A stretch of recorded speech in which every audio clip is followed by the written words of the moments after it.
I'm really excited about this. Our next keynote speaker is the head girl at Riccarton High School. Shout out to Autotahi.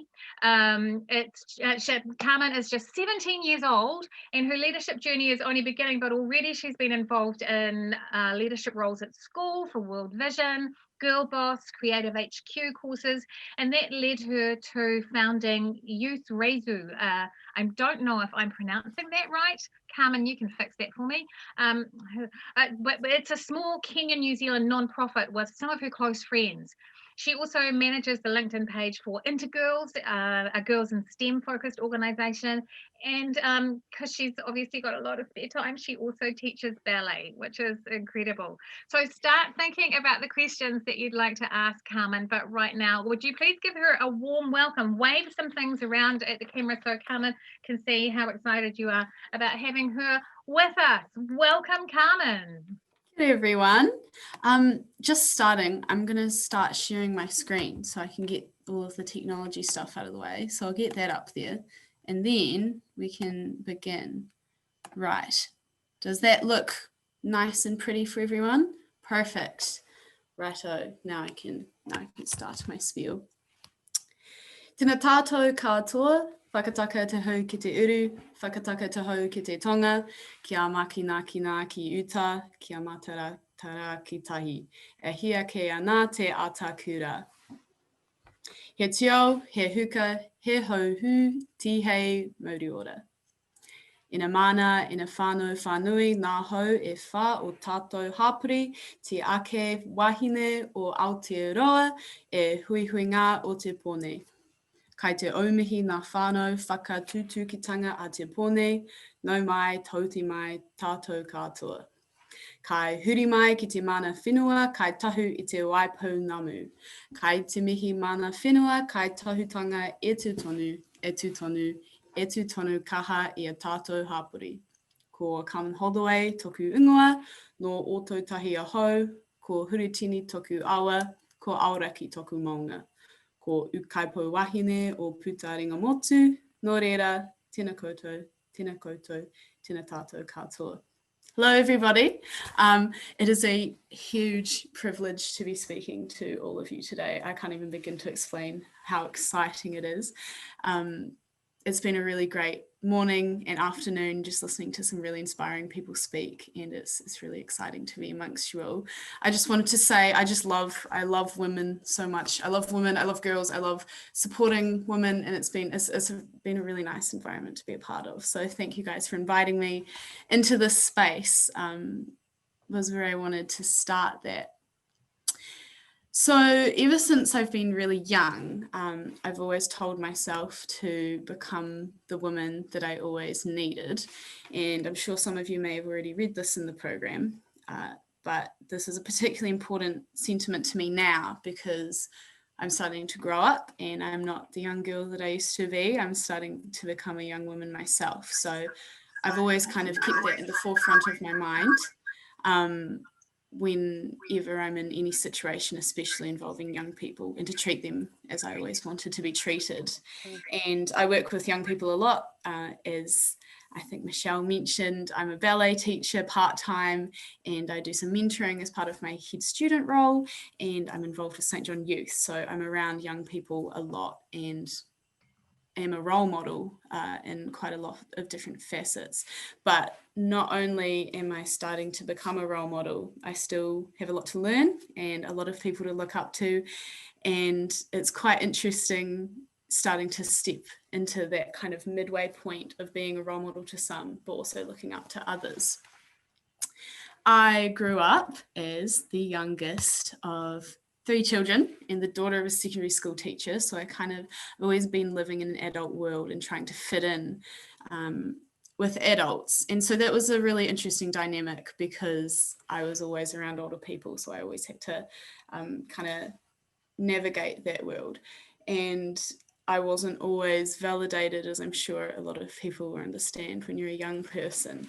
But I will always remember this one girl that was taught by my mum, and her name was Lucy, and she was at the high school, and I absolutely loved her because she treated me no different to anyone else. And I always felt really empowered by that because she listened to what I had to say, and you would not have known that there was a 10-year age difference because she just talked to me normally. And that didn't always happen very often. And I think that's where the sentiment of be who I always needed came from, because I always needed someone like Lucy in my life to give me an earpiece and to hear what I had to say. And to think that I'm becoming the same sort of role model, or Lucy, as I like to call it in my head, to other young people is really special. But again, I have a lot to learn and other Lucys to look up to. So it's a really big honour to be speaking to so many of my Lucys today. You are all my Lucys. I look up to you all. Seeing so many women in positions, not only of leadership, but just any position that's out there helping the community is really inspiring. So I just wanted to acknowledge you all as well.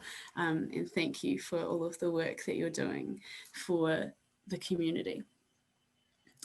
When I was asked to be a part of this summit, I was pretty nervous because it was all about the public sector, and I don't particularly have any work experience in there because I'm so young. And so I didn't really know what I was going to talk to you all about. But I thought the one thing that I do know really well is young people, and especially young women. And so I thought I would share a little bit about my experience as a young woman who's starting to branch into these sectors. I thought you might be interested in that. So how does the public sector fit into all of this? Enhancement of young people, I think, is a really important responsibility that we all have. And I think we're really finding out in today's climate that youth have really big power within them, and they have a really big desire to be involved and feel as though they're heard and informed, and they want to be part of the conversation. They want to sit at the table. And I found this quote on LinkedIn. I love LinkedIn, but I thought that summed it up really nicely, especially for girls.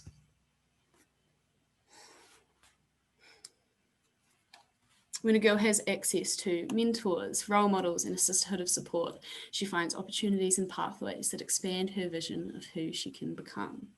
And I thought that summed up my whole experience, especially this year, really nicely, because this year especially, I've had a lot more access to people in these kind of roles that you hold, and I've been able to hear their stories and have other girls support me and me support them, and that has absolutely exploded the possibilities of my life and my career and my goals. And that was all due to the mentors and the role models and the sisterhood that I had. And so I thought that was a nice little segue into what positive female role models have done for me and for growing young leaders and for the people who are eventually going to fill into your places. And I know firsthand how great this is. So today I'm just going to quickly touch on my own experiences within the public sector and why I think having healthy youth relationships between your agencies and organizations is really important, and why you should get involved in mentoring, because I just think that is such an awesome thing to get involved in. And I'll go over this quite quickly because I think I've had quite a long yarn there, but that's okay. My experiences within the public sector have all been amazing. Because of the Government Women's Network, I was able to go check out the Justice Precinct because of an essay that I wrote, and they decided to sponsor me for this trip. And I was able to meet real people with a real passion for their job. It really humanized government organisations for me and agencies, because I think as a young person it's really easy to look at these agencies and be quite frightened of them. You know, the Ministry of Justice and Department of Corrections sound quite scary, but meeting the people behind the power was really heartwarming, and seeing how much they cared for and actually loved their job and how much passion they had. And I wouldn't have been able to have those opportunities without people giving them to me. And so that has just really expanded my vision of who I can become. And especially on top of that, seeing women in leadership roles was just really inspiring, so that I could see myself in those leadership roles one day too. So that was really important. Thanks to the Government Women's Network for letting me do that. And there's a couple of other points there that you might have been reading as I was talking. Healthy youth relations. This might seem like quite an interesting one, but I really do believe that youth voice holds a lot of power, and improving or working on relations with young people in your agencies can benefit not only young people in their development, but also your own agencies, because these are going to be the people that are coming in to fill your shoes one day. And I know that you love your agencies. And so I think it's really important to work on the period of shifting in young people into those roles, especially young women. And I know our generation have a really big charitable bone. The amount of volunteer hours that some of my kids I work with through St. John's School, like, it's crazy. People just want to give to make this world a better place. And so I think really tapping into that, and using that to your advantage via means that we understand, like social media, would be really cool. And transparency in a way that's youth friendly. I'll just explain that really quickly as well. I think it's been so important for me to have access to things like the Justice Precinct. I think someone said earlier about don't write a paper about something when you haven't lived it. And so I wrote this essay that was eventually the winning essay from the Government Women's Network, and it got picked up, but then I was able to actually go into the justice system and see what was going on and see how the issues I'd brought up were currently being fixed in real time, which I had no idea about because I wasn't able to find it. So I think really encouraging your agencies to put the good stuff out there that they're doing so that young people can see it and appreciate the hard work that you guys are doing for us would be really cool. And nice and quickly, mentoring.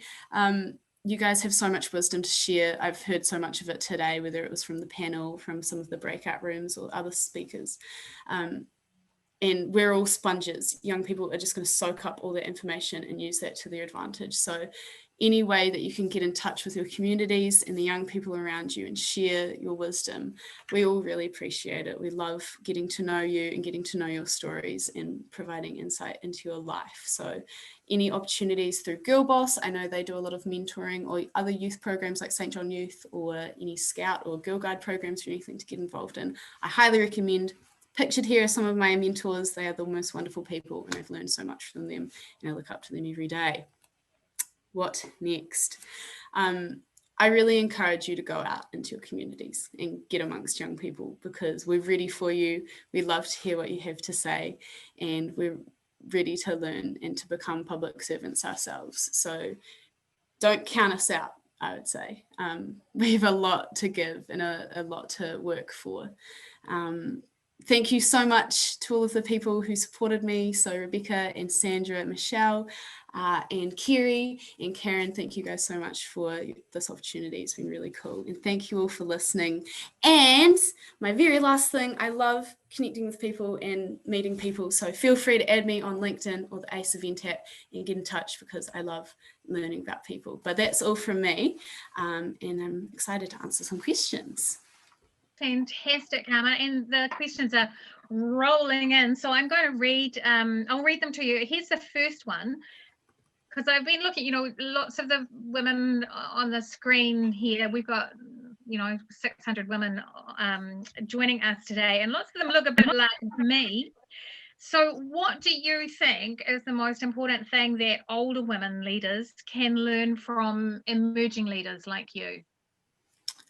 What can we learn from emerging leaders? I think, I don't want to speak on behalf of all young people, but I think you will have seen it in the people that you know, is that we have a lot of guts. And I think because of the barriers that you guys have broken down for us, I think a lot of the time we think we're pretty invincible.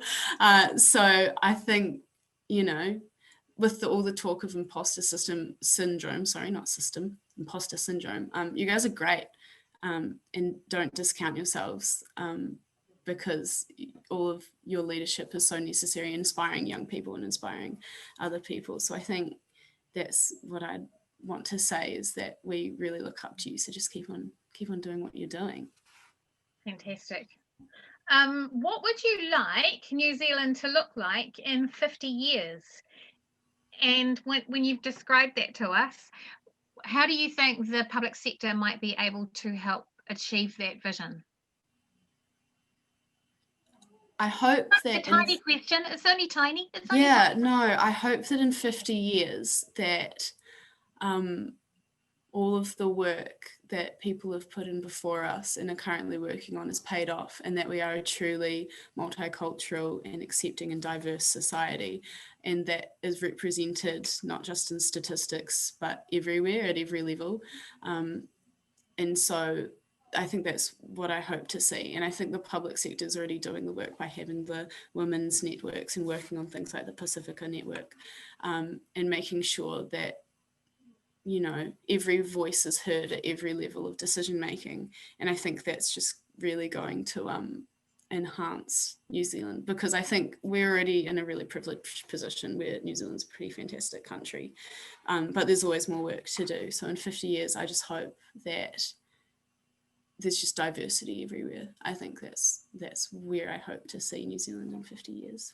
Yeah, great, because there are some really useful established structures within public service to affect change, really. Yeah. I think that's where most of it's coming from, is from the public agencies. So yeah.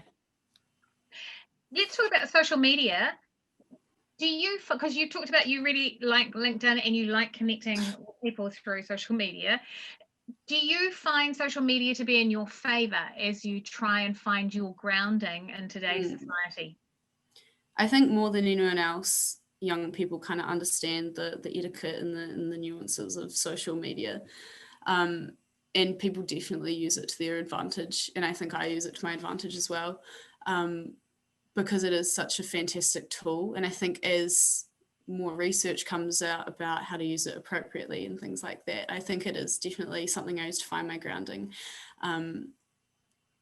And I also, it's a really great educational tool. I don't think I would nearly be so diverse in thought if I wasn't able to hear so many different people's opinions.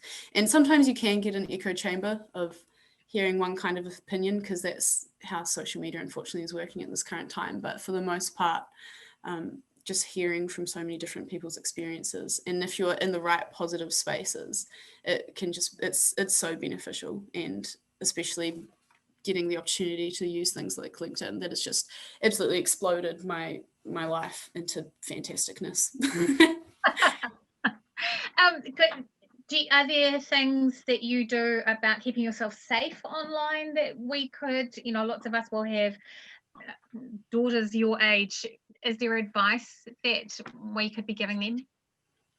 I think my biggest advice would be, I hear all the time about parents saying, oh, I let my child download X app and then this really awful thing happened. I had no idea. And usually the people that have the idea are people that are like my age.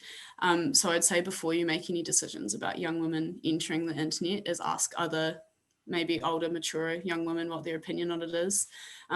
Because most of the time when parents say, should my, 10-year-old daughter be downloading this app, I say no, because without the emotional maturity, it has affected, I won't lie, because I teach young girls in dancing, it definitely, you can see the effects it's had on the younger generation that isn't so positive, because they don't have the maturity to deal with it. So I would definitely say, ask respected teens in your life about social media and whether there are certain things that your kids should and shouldn't be doing on there.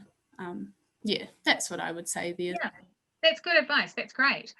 What is the biggest misconception about you as a young woman that you come up against? Biggest misconception about me? I think I try to be as approachable and friendly as possible. I think that's a big part of leadership, is being able to be spoken to by everyone. And I always get really disheartened when people say they're intimidated by me, not necessarily by the way I act, but by, I suppose, my credentials. So I think that's probably the biggest misconception, is that I'm an intimidating person. And I think that's probably like a lot of women who, I like to think I'm successful, but women who succeed, I think people are intimidated by that instead of celebrating that.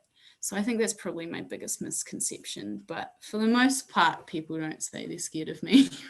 I hope not. I try to be friendly. Yeah, no, I appreciate you saying that, but also, can I tell you that at my age, I actually, when I find out people are frightened of me, I really like it. There is a plus to that. It's quite a powerful spot to be in, so don't necessarily reject that out of hand, Carmen. People want to know do you have a plan about what you're going to do when you finish school? Well, I mean, it changes all the time, but at the moment, I mean, I'm involved with St. John, and health has always been a really big interest of mine, along with everything else. Everything's very interesting to me, which is a blessing and a curse. But I'm going to Dunedin and doing first year health science. And then from there, I am hoping to not actually make a professional course, but to do Bachelor of Health Sciences and then go into something like health law or health management or something like that, and then kind of see where that takes me. Or alternatively, do something similar to, I think, what some of the Dear Future Me panel people may have done, and go from science to another ministry organisation, which will be cool. So I guess we'll see what happens next year. But I'm off to Otago, and hopefully something government related. Fantastic. That's great.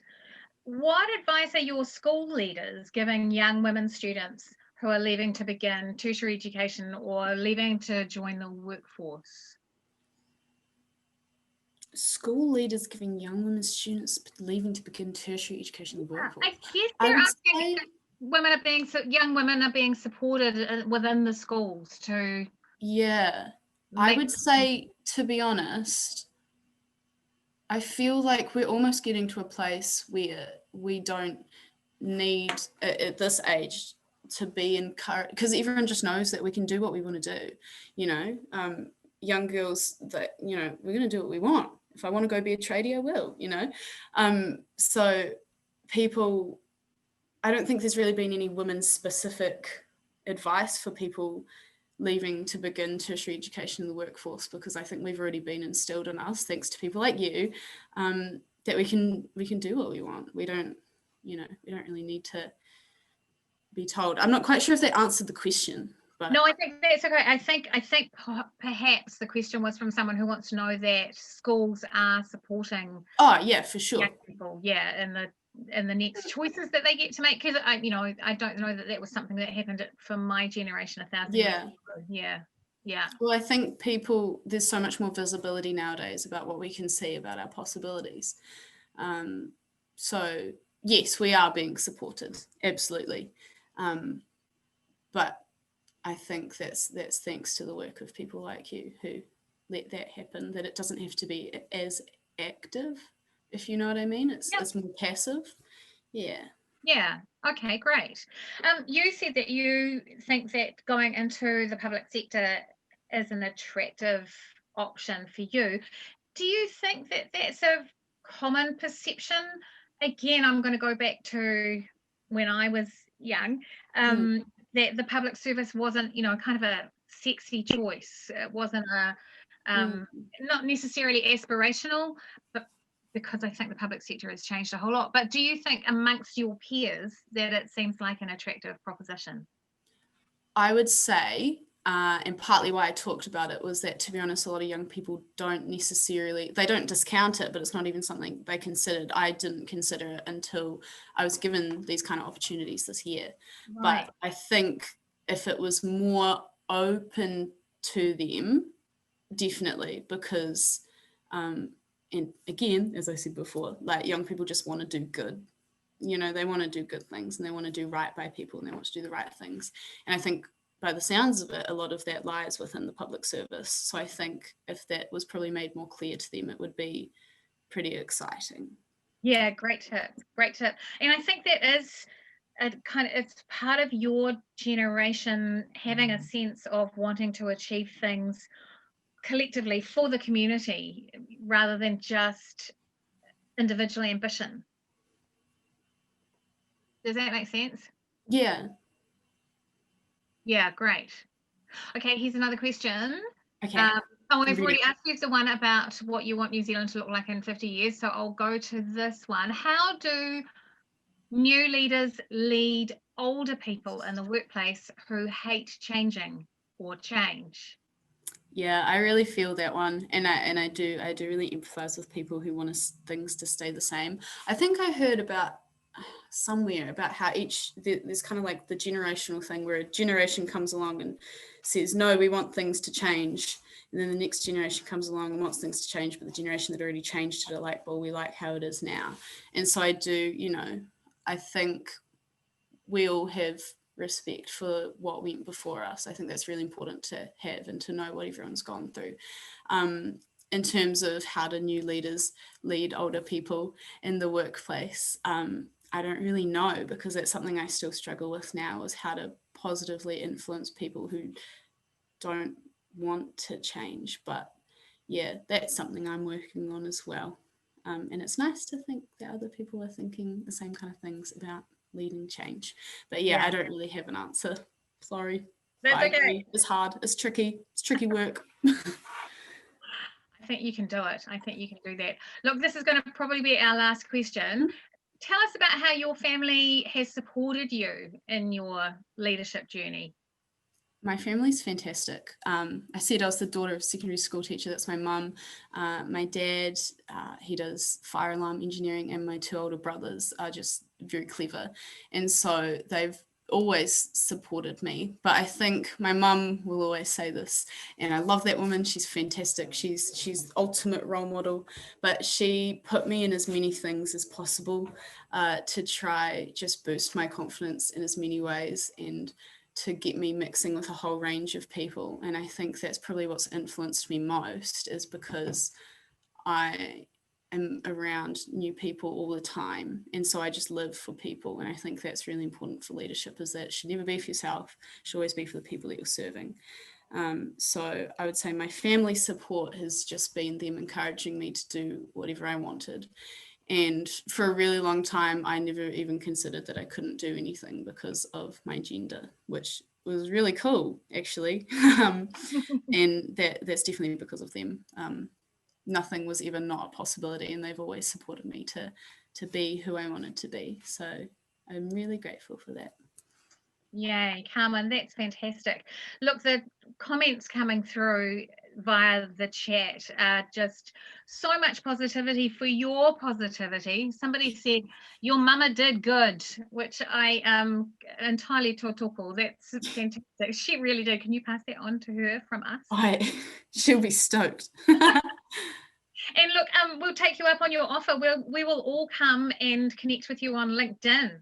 Please, I love LinkedIn so much. It's my favorite. Please join me on LinkedIn. That's great. I love it. Brilliant. Oh, Carmen, look, thank you so much. That was there were some other lovely comments, people saying that what they hoped to get out of today was some good vibes, and they got massively good vibes from you, and it makes us feel very thank you. Positive and hopeful about the future to have young leaders like you. It's superb. Thank you. I'm going to get everybody, because this is a bit of a special one, I want everybody to unmute their microphones, and let's show Carmen what a round of applause sounds like.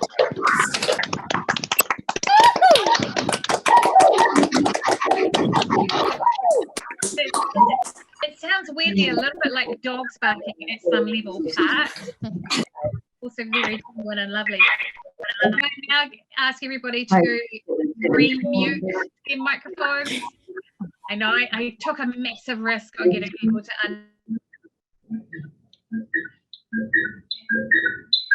know someone's muted.